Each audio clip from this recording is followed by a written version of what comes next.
Yep. Okay. I'm using coal for my fuel. And coal what was used originally by Blacksmith. It burns hotter, takes less coal to generate the heat for blacksmithing and wood and charcoal. So it's more cost effective. And when I pump the bellows are just like a big accordion. They force air into a tube that's attached to the fire pot. It blows up through a hole in the bottom of the fire pot through the fire. And I get a column of superheated air. And the heat in that air column moves between 2,000 to 3,000 feet. So I'm not careful, I can melt steel off in this fire pretty easy. Come on. I'm just not coordinated today. But I'll get my circle started on the horn. And the long plier-like tool that I'm using to hold it is called a tong. And you have tongs like this one that hold a piece or hold a certain shape or diameter. Then you have tongs like this that hold a piece in a certain position while you work with it. And it's like all the tongs that are on that workbench. Each one has a specific use.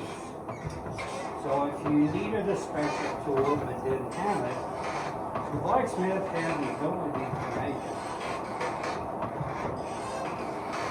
That was actually a question I was going to ask. Did you make your shovels and everything? Yeah, and these tongs I made. I needed something narrow on the jaws because I was making some chain that was only about an inch and a half or so round, and I needed something to get in there to hold it. I used to do Civil War reenactment years ago, and our blacksmith at the base, the fort, he made me a stake turner. Oh, yeah. And kind of a little curly cue on the end. Yep. Yeah. And I just found it in my old gear just about a month or so ago, and I didn't realize how much I missed that thing. Yeah. Boy, they're handy. Oh yeah. You can flip a lot of steaks in a short time. Oh yeah. I actually sanded it back down because it was weathered a little bit in the box, and sanded it down, oiled it up, and now I oil it at least once a month, if I use it a lot, I should say. Well, now that I found it. I'm going to work on my weld joint. I'm going to use a technique called scarfing. I'm just going to flatten down each side. It gives me a little extra surface area and a good working platform for the weld. And I'll taper each side down towards the end. Then when I put it side by side in a lap joint, I'll have a tapered end lined up next to the thicker part of the scarf on the other side. And with the 1/4 inch rod, I'm a little more particular on how I set it up, because with the smaller diameter, I'm going to lose my heat fairly quick. So I want to have things lined up as much as possible, because I may only get one shot at it. So I think we'll give it a try. What I want to happen, I want both sides to come to the same temperature at the exact same time. And if I lay it in flat like this, the bottom's going to heat up faster than the top. So to get both sides the same, you have to flip it back and forth in the fire. When you're making chain, that gets awkward in a hurry. But if I stand it on end in the fire, if I'm centered in that air column, and I have a good clean blast of air coming through, I should have equal heat coming up on both sides. If my scarves are the same, it all should come to the same heat. If it's clean, I should get a good weld, but you know, a lot of ifs with that. Where there's a chance for some hot splatter, I'm going to shut the door here.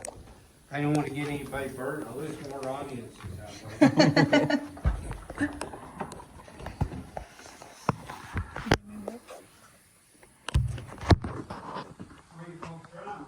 Wichita. Oh, okay.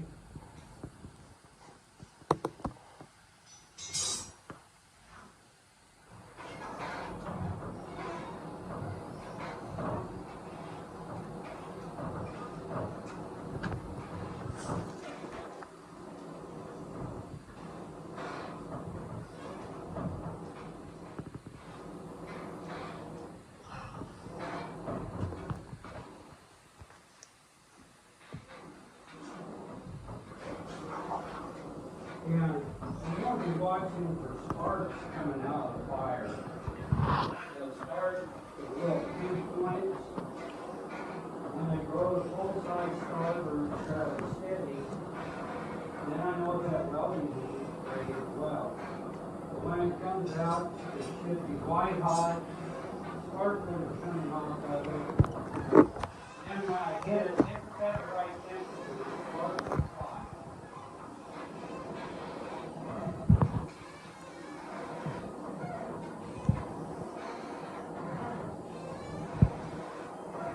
And get some small sparks, I want them a little larger, a little closer together.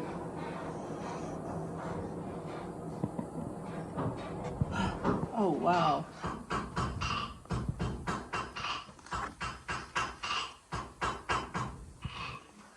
Now, it's out of welding heat already. So when I'm welding, I use short, quick hammer blows to try to take advantage of the short amount of time I am in welding.